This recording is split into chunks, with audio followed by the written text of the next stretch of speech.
চাই দীপাঞ্জন বাবু, বাংলাতে বহু সন্ত্রাসবাদী হয়তো চলে আসছে, বাংলাতে র্যাডিক্যালাইজেশন বা মৌলবাদের যে চাষ সেটা হয়তো বাড়ছে, সব ঠিক আছে, আমি সব মেনে নিলাম। রাজ্যের পুলিশ, মুখ্যমন্ত্রী, কাউকে ব্লেম করা যাবে না এর জন্য। এটা হয়তো সামাজিক ব্যাধি, এটা হয়তো গোটা জিওপলিটিক্সের সবচেয়ে বড় মারণ রোগ। কিন্তু যে রাজ্যে এত কিছু হচ্ছে, সেই রাজ্যের মুখ্যমন্ত্রী বা পুলিশ মন্ত্রীর যদি আচরণ এরকম থাকে, যেখানে এনআইএকে গণশত্রুতে পরিণত করা হচ্ছে, তাহলে তো প্রশ্ন করতেই হয়। এবং এটা আজ নয়, এটা একেবারেই ঐতিহাসিকভাবে খাগড়াগড় থেকে শুরু করে আজ অবধি এরকম ব্লাস্টের ইস্যুগুলোকে, এরকমভাবে টার্গেট কিলিংয়ের কেসগুলোকে বলা হচ্ছে চকলেট বোম। মানে সাধারণ মানুষ যারা প্রতি মুহূর্তে হয়তো আতঙ্কে থাকবে, তাদেরকে এভাবে মিসগাইড করছেন একজন মুখ্যমন্ত্রী বা পুলিশ মন্ত্রী, সমালোচনা হবে না? যে মন্ত্রীর ক্যারিয়ার শুরু করেছিলেন মুখ্যমন্ত্রী হিসাবে গুন্ডা ছাড়াই এবং গুন্ডা কন্ট্রোল করি আমি, তো তা আছে তো এই সমস্ত কথা বলবো। আমি একটা ছোট্ট প্রশ্ন জিজ্ঞাসা করি ময়ূর, আমি শুনে যাচ্ছি সকাল থেকে 2 ঘন্টার মধ্যে আমার পুলিশ গ্রেপ্তার করেছে। এবার এই জায়গাটা আমার একটা খুব নিরীহ প্রশ্ন, 2 ঘন্টা যদি একটা টাইম ফ্রেম হয়, তা আমরা সেটাকে কিরম ভাবে বলছেন যে সকাল 9টায় খবর পেয়ে 11টায় গ্রেপ্তার করা হয়েছে, 11টায় খবর পেয়ে 1টায় গ্রেপ্তার করেছে, মানে একটা 2 ঘন্টা তো টাইম ফ্রেম বলছে। কিন্তু ঘটনা বলছে 29শে মার্চ এনআইএ লুকআউট নোটিশ জারি করেছিল এবং সেই লুকআউট নোটিশ ভারতবর্ষের সমস্ত ডাইরেক্টর জেনারেল অফ পুলিশের থ্রু দিয়ে পার্কুলেট ডাউন করা হয়েছিল পুলিশ ডিপার্টমেন্ট। 29শে মার্চ থেকে আজকে এত এপ্রিল, এটাকে কি উনি 2 ঘন্টা বলছেন? আমি জানি না উনি 2 ঘন্টার গল্পটা ওনার কোথা থেকে আসছে। হ্যাঁ, কোনো 1500 কেজির বাচ্চা টাচ্চাও হয়ে যায় অনেক সময় না। প্রশ্নটা হচ্ছে ময়ূক, অ্যাপার্ট ফ্রম জোক, বাংলার যেটা অবস্থা, আমি মহারাষ্ট্রে থাকি, পরের দিন খবরের কাগজে একনাথ শিন্ডে মহারাষ্ট্রের মুখ্যমন্ত্রীর বিবৃতি আসে যে আমরা গর্বিত যে এনআইএ ভারতবর্ষের শ্রেষ্ঠ এজেন্সি আমাদের মহারাষ্ট্রের মুমরা থেকে 15 জন আইসিসের ভলেন্টিয়ারকে অ্যারেস্ট করে নিয়ে গেছে, মহারাষ্ট্র পুলিশ তাকে সাপোর্ট করেছে।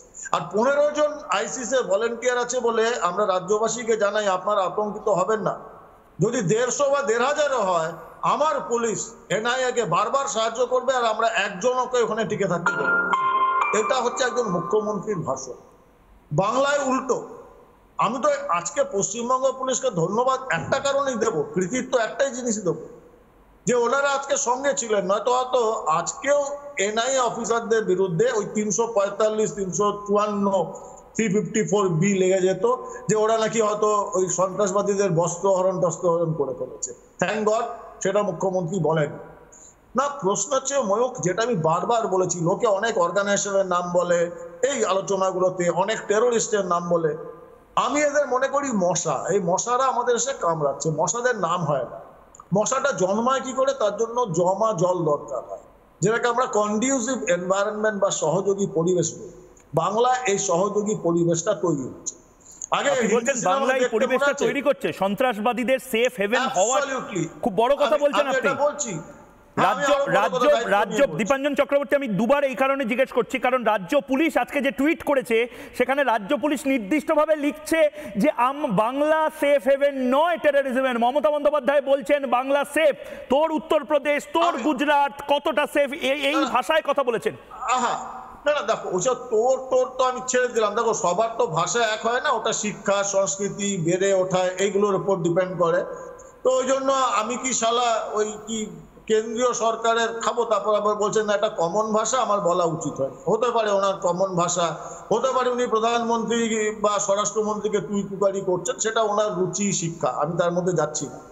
আমি একটা কথা বলি, দেখো 80-র দশকে তুমি যদি হিন্দি সিনেমাগুলো দেখতে বা 70-এর দশকে, মনে আছে সেই জলপথে স্মাগলাররা আসছে, টর্চ জ্বালানো নেভানো হতো, এবার পার থেকেও টর্চ জ্বালানো নেভানো হচ্ছে। এটা বার্তা যে ওখান থেকে টর্চ জ্বালাচ্ছে যে আমরা এই স্মাগলিং এর মাল নিয়ে আসছি, আর ওই পাড়ে যারা দাঁড়িয়ে আছে তারাও বার্তা দিচ্ছে টর্চ জ্বালিয়ে যে আমরা দাঁড়িয়ে আছি। এমনিতে দেখলে নিছক টর্চ জ্বালানো, কিন্তু বার্তাটা খুব ক্লিয়ার।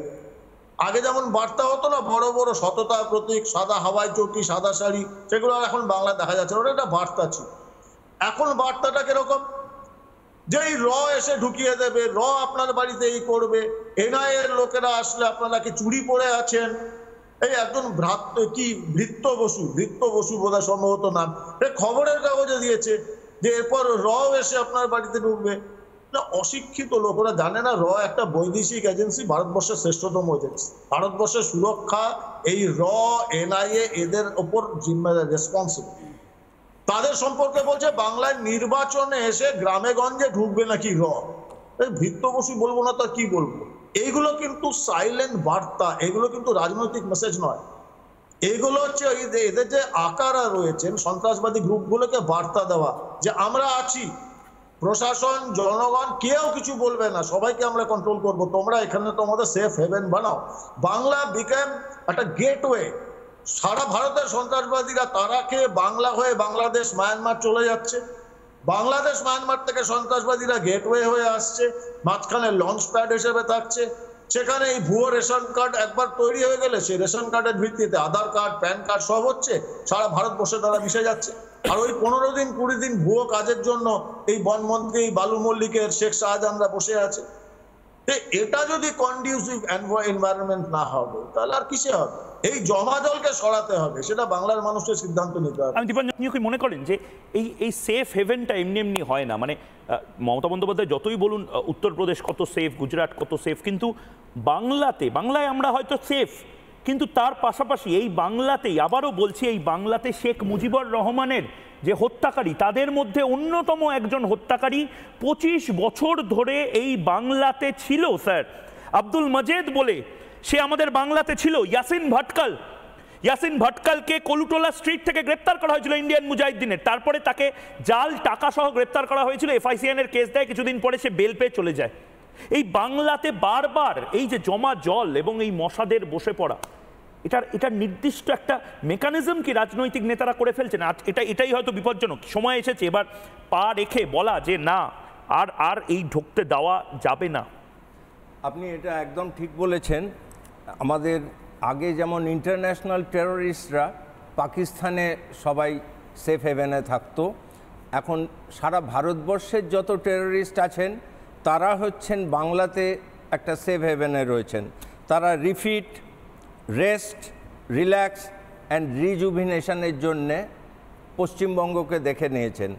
আপনি যে কথাটা আগেই বললেন যে মজিদ 25 বছর ধরে এসেছিলেন, প্রথমে CPM তাদের সাহায্য করেছে, জমি দিয়েছে, বাড়ি তৈরি করার দিয়েছে, এবং পরবর্তীকালে তৃণমূল কংগ্রেস তাদের ভোটার ID, প্যান কার্ড, আধার কার্ড ইত্যাদি দিয়ে মজিদ যখন বাংলাদেশে যায়, হি ওয়াজ এ ইন্ডিয়ান সিটিজেন, তার ইন্ডিয়ান পাসপোর্ট ছিল, সেখানে ধরা পড়ে এবং 7 দিনের মধ্যে শেখ হাসিনা তাকে ফাঁসি দিয়ে দেয়।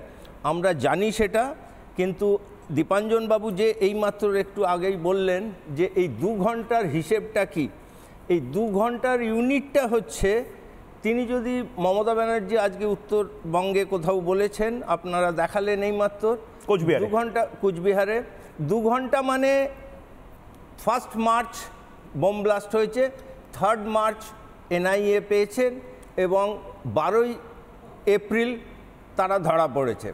তার মানে প্রায় 40 দিন। প্রথম কথা, তিনি যদি না জেনে থাকেন 2 ঘন্টা, তার মানে তিনি মিথ্যাবাদী, এবং তিনি যদি জেনে শুনে বলেন সেটা, তার মানে তিনি অশিক্ষিত। এই 2 ঘন্টা মানে 20 দিনের ইউনিট হচ্ছে 1 ঘন্টা, মানে 40 দিন বাদে এরা ধরা পড়ল, তার মানে এটা 2 ঘন্টা। আমরা বলছি যে রেস্ট, রিফিট, রিল্যাক্স এবং রিজুভিনেশন, সারা ভারতবর্ষে যত টেররিস্ট আছে তারা পশ্চিমবঙ্গে চলে আসছে এবং তারা এখানে রিল্যাক্স করছেন। দীঘাতে ঢুকতে গেলে বাইরের লোকেদের একটা পোর্টালে নাম লিখতে হয়, সেখানে তারা 18 দিন না 20 দিন ধরে ঘুরে বেড়াচ্ছেন। এখন এই 2 ঘন্টা ইউনিটটা কোথা থেকে এলো আমি এখনও বুঝতে পারিনি।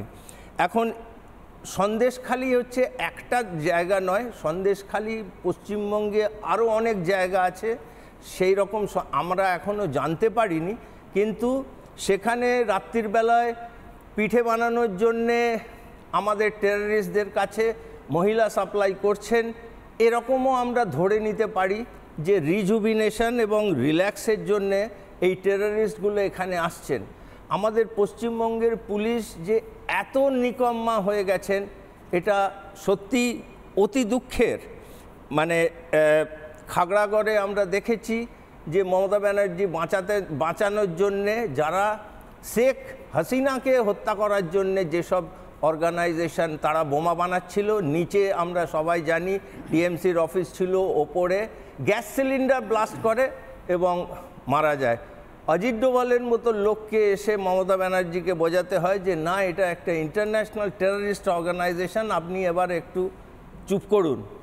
আমরা সেই রকম একটা জায়গায় এসে পৌঁছেছি যে